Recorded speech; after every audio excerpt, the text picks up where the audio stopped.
This week's Torah portion of Parshat Shmini contains within it a very pertinent message that might seem very simple, but is important for us to review and to incorporate in our lives, particularly at the time in which we find ourselves now. And I also want to share with you, particularly from a very strange place where this lesson revealed itself once again to me most recently.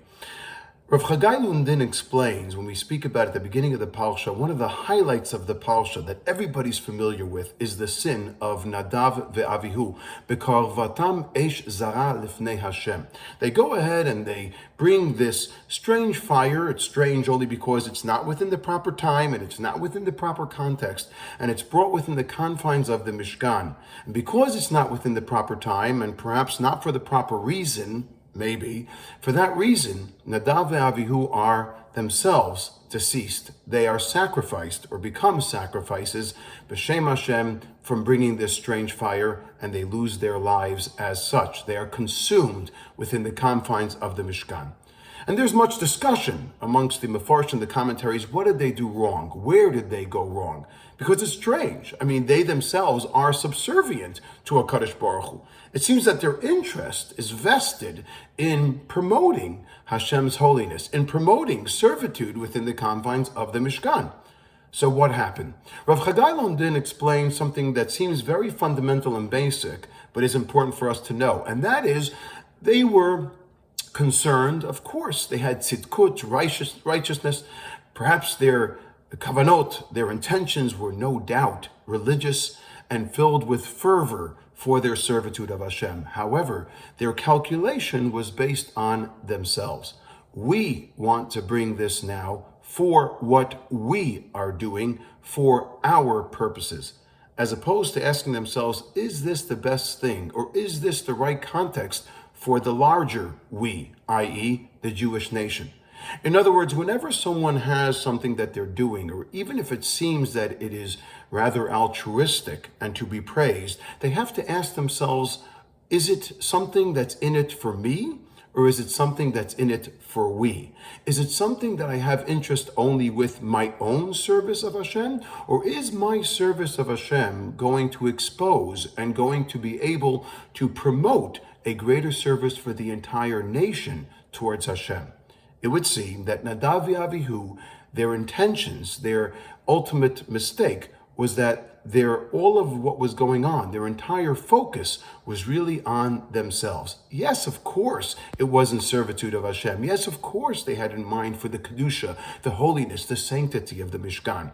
But the way it was done, and the way it was revealed, and the context in which it was done, and the time clearly seems to demonstrate that it was within their own interests and how they themselves would serve Hashem, as opposed to how we can serve Hashem to further the servitude of the nation, our larger, broader, extensive family.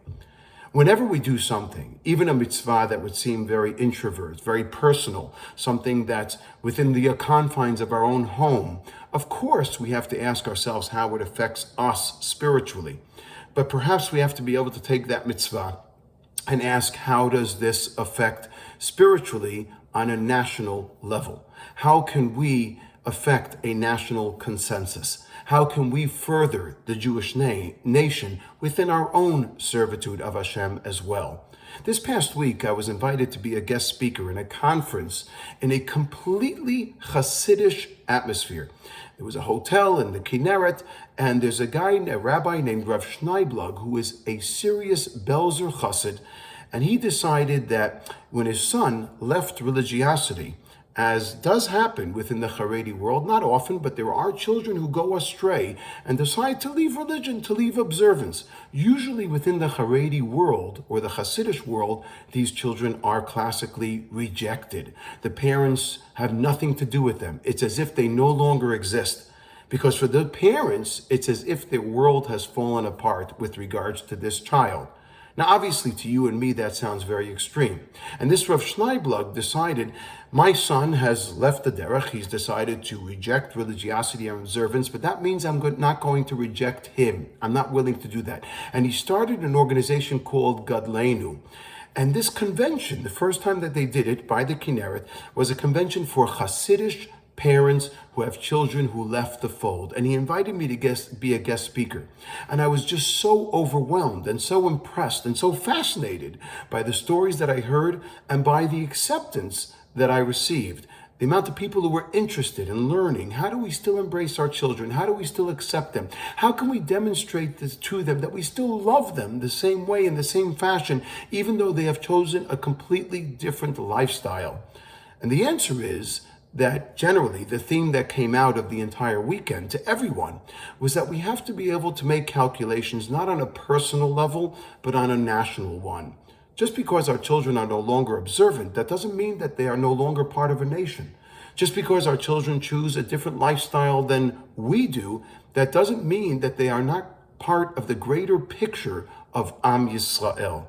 And that is something that we need to remember, particularly at this time when we speak about the confines and the heart of war that we find ourselves, the challenges of the Haredi world serving in the army, and of the lack of soldiers or power or struggle in the army itself, the lack of unity within the Jewish nation, people from abroad trying to identify with Israel. All of it comes down to one thing, and that is recognizing that yes, we have to try our best to be spiritual and subservient to Hashem, but we always have to ask and calculate, is this best, not only for ourselves, but for the Jewish nation at large? This is the Torah way, it is the Jewish way, and it always will remain the Gila way. Shabbat Shalom.